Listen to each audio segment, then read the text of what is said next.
آگے سورہ مائدہ شروع ہو رہی. مائدہ کے لفظی معنی ہے دسترخوان. آخری رکوع میں دسترخوان کا ذکر آئے گا تو وہاں انشاءاللہ آپ کو بتائیں گے. آج کل تو ویسے ہر گھر میں دسترخوان لگ رہا ہے.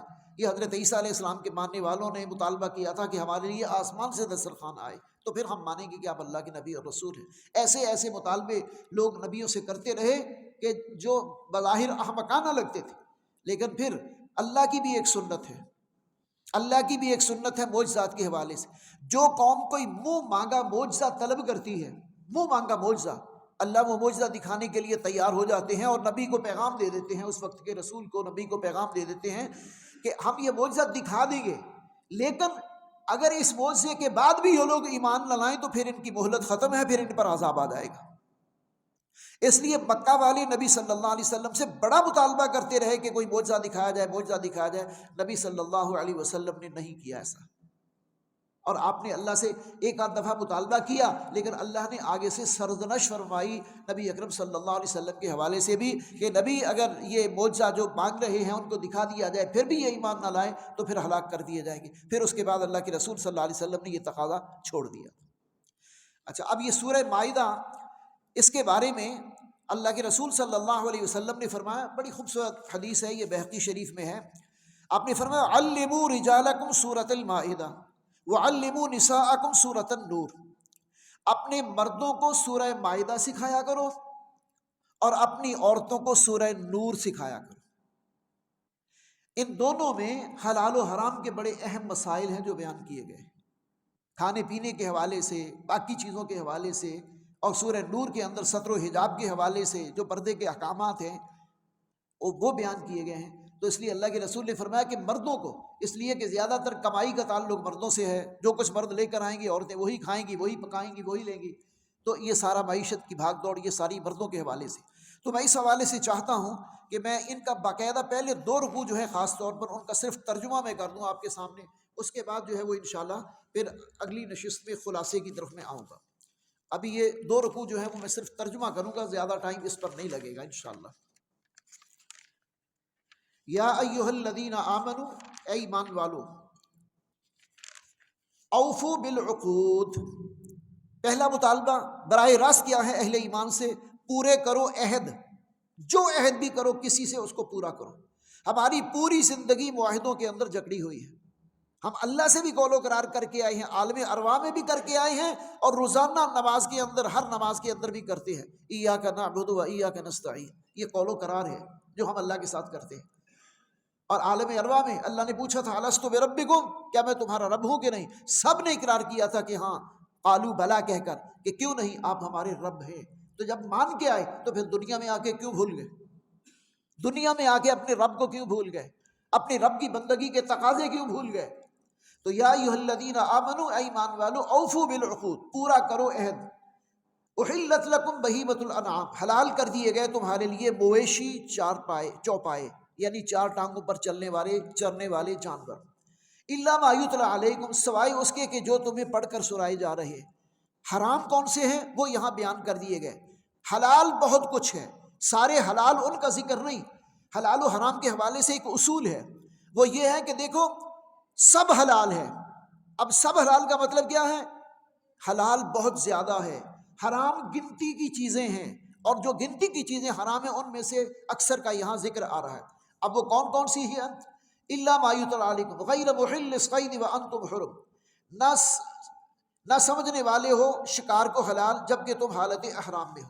یعنی جب حالت احرام میں ہو تو تمہارے اوپر شکار کرنا حرام ہے. یہ ایک بات. ان اللہ یحکم ما یرید، بے شک اللہ تعالی حکم دیتا ہے جو چاہتا ہے. یا ایھا الذین آمنوا، اے ایمان والو، لا تحلوا شعائر اللہ، بے حرمتی نہ کرو اللہ کی نشانیوں کی، ولا الشہر الحرام، اور نہ حرمت والے مہینوں کی. اب یہ ساری حرمت والی چیزیں، اللہ کے مہینوں کی بے حرمتی نہ کرو، یہ بھی حرام ہے. وہ حرمت والے مہینے ہیں، ان کا احترام لازم ہے. شاعر اللہ کی بے حرمتی نہ کرو. شاعر اللہ میں حاجی بھی آتے ہیں، جانور بھی آتے ہیں، اور شاعر اللہ میں وہ سارے اپنا جو صفا مروہ ہے اور مقام ابراہیم ہے اور باقی جہاں جہاں بھی مناسک ادا کیے جاتے ہیں وہ سب شاعر اللہ کے اندر آتے ہیں. ولا الشہر الحرام، اور نہ ہی حرمت والے مہینے. ولا الہدی، اور نہ ہی حرم میں قربان ہونے والے جانور. ولا القلائد، اور نہ ہی ان جانوروں کی حرمت کہ جن کے گلوں میں قربانی کے لیے کوئی نشانی یا پٹا ڈالا جاتا ہے وہ. ولا آمین البیت الحرام، اور نہ ہی محترم گھر کا ارادہ کرنے والے لوگوں کو، یعنی حاجیوں کو بھی نقصان نہ پہنچایا جائے، وہ بھی شاعر اللہ میں ہیں، شمار ہوتے ہیں جب وہ احرام باندھ کے اللہ کے گھر کی طرف جا رہے ہوتے ہیں۔ یبتغون فضلا من ربہم ورضوانا، یہ وہ لوگ ہوتے ہیں جو طلب کرتے ہیں فضل اپنے رب سے اور اس کی خوشنودی، یہ تو اللہ کی رضا کے لیے اللہ کے گھر کی طرف جا رہے ہوتے ہیں، ان کو تکلیف نہ دو، ان کے راستے میں رکاوٹ نہ بنو، ان کو لوٹ مار نہ کرو۔ وَإِذَا حَلَلْتُمْ فَاصْطَادُوا، اور جب احرام کھول دو تو پھر تم شکار کر سکتے ہو۔ وَلَا يَجْرِمَنَّكُمْ شَنَآنُ قَوْمٍ، اور نہ اکسائے تمہیں کسی قوم کی دشمنی، ان صدوکم عن المسجد الحرام، کہ انہوں نے روکا تھا تمہیں مسجد حرام سے، یعنی تم کسی قوم کی دشمنی میں انہیں مسجد حرام سے نہ روکو کہ انہوں نے تمہیں ایک وقت میں روکا تھا تو اب تم انہیں روک رہے ہو یا تم ان کو کوئی تکلیف دے رہے ہو، ایسا بھی نہیں ہونا چاہیے۔ ان تعتدوا، کہ تم زیادتی کرو، وتعاونوا علی الاثم والعدوان وتعاونوا علی البر والتقوی، وتعاونوا علی البر والتقوی، اور تعاون کرو ایک دوسرے کے ساتھ تقوی اور پرہیزگاری کے کاموں میں، نیکی اور پرہیزگاری کے کاموں میں۔ ولا تعاونوا علی الاثم والعدوان، اور نہ تعاون کرو باہم ایک دوسرے کے ساتھ گناہ کے معاملے میں اور دشمنی اور ظلم اور زیادتی کے معاملے میں۔ واتقوا اللہ، اللہ سے ڈرتے رہو، ان اللہ شدید العقاب، بے شک اللہ سخت عذاب دینے والا ہے۔ حرمت علیکم المیتۃ، اب پھر اور چیزیں، وہ تو تھی حج سے متعلق، فرمایا کہ تمہارے لیے حرام کر دیا گیا مردار، کوئی بھی جانور حلال بھی ہے، اگر وہ مر گیا تو مردار ہے، تو مردار حرام ہے۔ والدم، اور خون، خون بھی حرام۔ ولحم الخنزیر، اور خنزیر کا گوشت، یہ بھی حرام ہے۔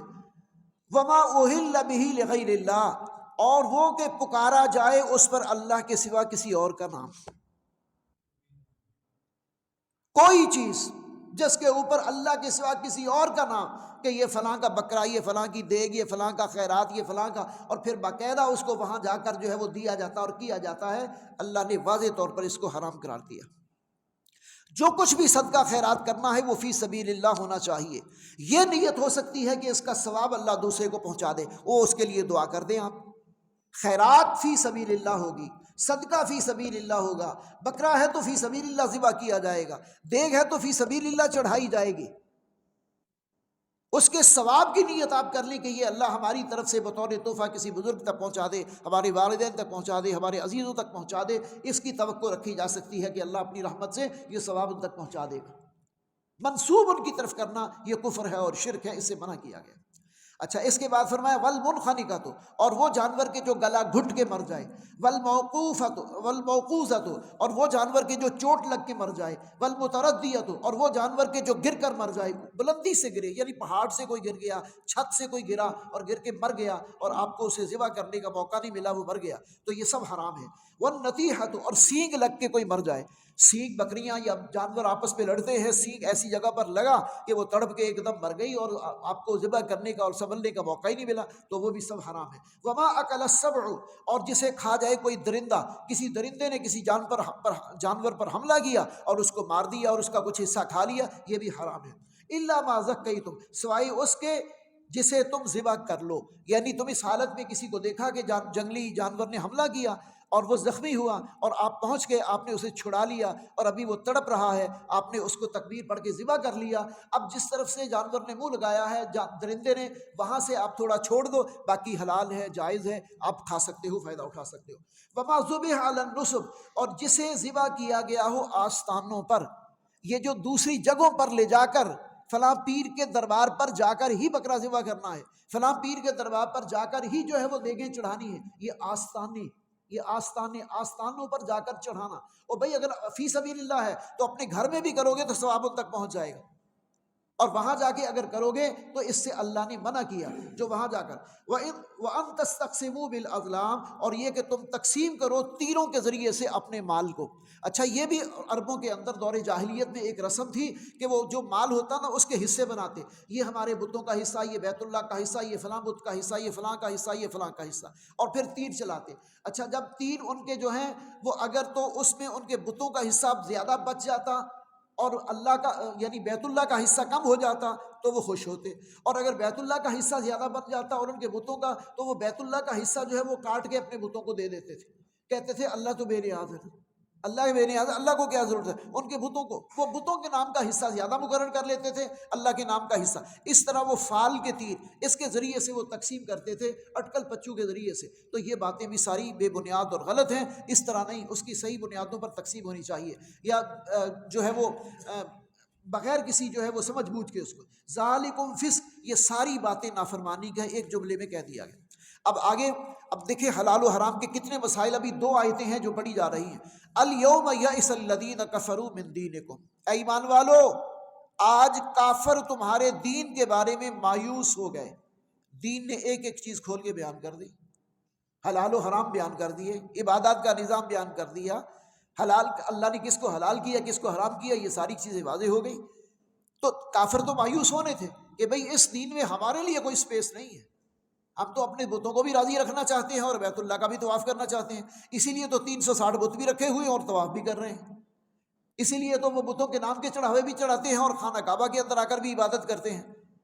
تو آج کے دن الیوم یئس الذین کفروا من دینکم، آج کے دن مایوس ہو گئے کافر من دینکم تمہارے دین سے، فلا تخشوہم واخشونی، تو مت ڈرو تم ان سے، اللہ کہتا ہے ان سے مت ڈرو۔ اصل میں شروع میں اہل ایمان کو تھوڑا سا اندیشہ ہوا کہ اب یہ سارے مشرک اور کافر جو ہیں اگر یہاں آنا چھوڑ دیں گے، بیت اللہ کی طرف آنا چھوڑ دیں گے اس طرح کے احکامات سن کے، تو یہ ہماری روزی روٹی کیسے چلے گی، کاروبار کیسے چلے گا، تجارت کیسے ہوگی، باقی معاملات کیسے چلیں گے؟ تو تھوڑا سا یہ ایک قسم کا اندیشہ جو ہے وہ پیدا ہوا۔ اللہ کہتا ہے اس بات سے نہ ڈرو، فلا تخشوہم، ان سے نہ ڈرو، واخشونی، مجھ سے ڈرو، میرے اختیار میں سب کچھ ہے، میں سب کچھ دینے پر قادر ہوں اور سارا خوف جو ہے وہ تمہارا ختم ہو جائے گا، تو میں اتنا نوازوں گا۔ الیوم، اب یہ آیت دیکھیں، الیوم اکملت لکم دینکم واتممت علیکم نعمتی ورضیت لکم الاسلام دینا، آج کے دن میں نے مکمل کر دیا تمہارے لیے تمہارا دین۔ الیوم، آج کے دن، اکملت لکم، میں نے مکمل کر دیا، لکم تمہارے لیے، دینکم تمہارا دین، واتممت علیکم نعمتی، اور میں نے پوری کر دی تم پر اپنی نعمت، ورضیت لکم الاسلام دینا، اور میں نے پسند کیا تمہارے لیے اسلام کو بطور دین۔ فمن اضطر فی مخمصۃ غیر متجانف، اب یہ آیت جب نازل ہوئی نا، یہ حجۃ الوداع کے موقع پر نازل ہوئی، اور یہ قرآن مجید کی آخری وحی ہے، آخری وحی ہے۔